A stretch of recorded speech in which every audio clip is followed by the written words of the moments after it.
Hello Heli fans, Brian from New Age Hobbies again, here to do another one of my out-of-the-box reviews. Today's out-of-the-box review is going to be on the RADIKAL G20, the RADIKAL G30. Both of these helicopters are their flybarless versions of the RADIKAL.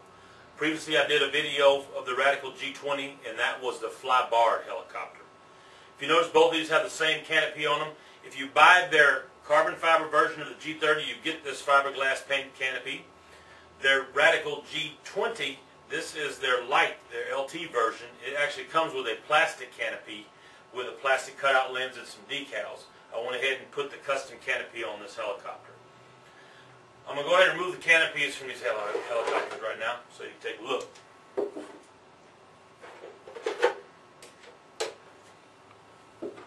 One of the reasons I went ahead and did this is because I've got a lot of questions from people with the Gasser helicopter being a flybarless helicopter. Issues that they were having with the flybarless, getting vibrations and things like that. So I'm going to go ahead and kind of tell you what I have on these. You can either follow suit or you can do whatever you want to do.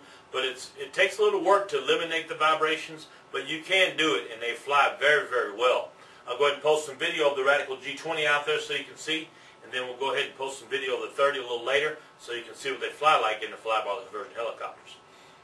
The RADIKAL G20 flybarless helicopter runs the same motor as the flybarred version.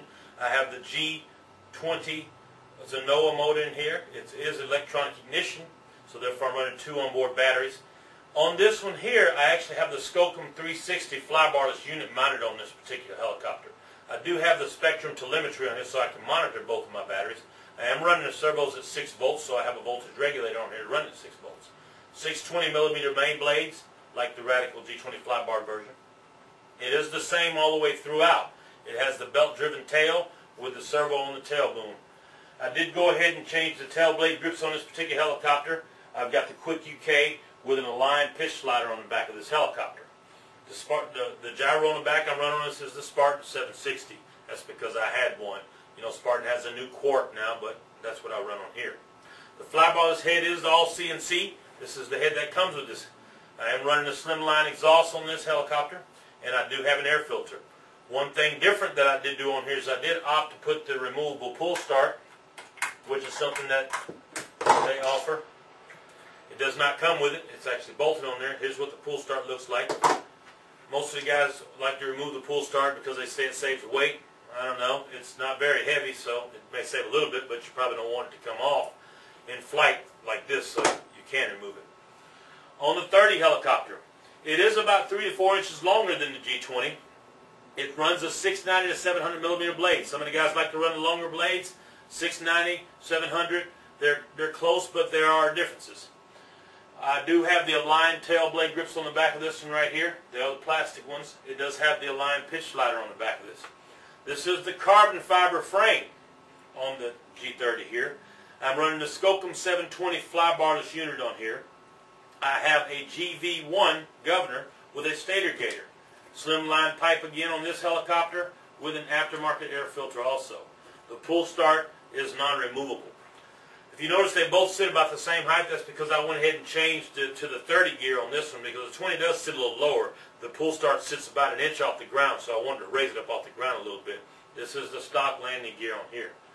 On the link ball links that are on here, both of them have the upgraded ball links that are made by Quick UK.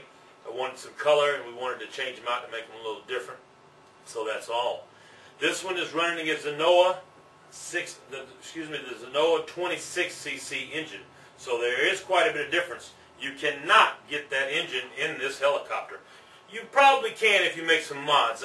I'll sit there and say that, but this engine hangs out at the bottom of this helicopter about 2 inches, and you actually build the 30 around the engine when you can actually build this helicopter and slide your 20cc engine in it.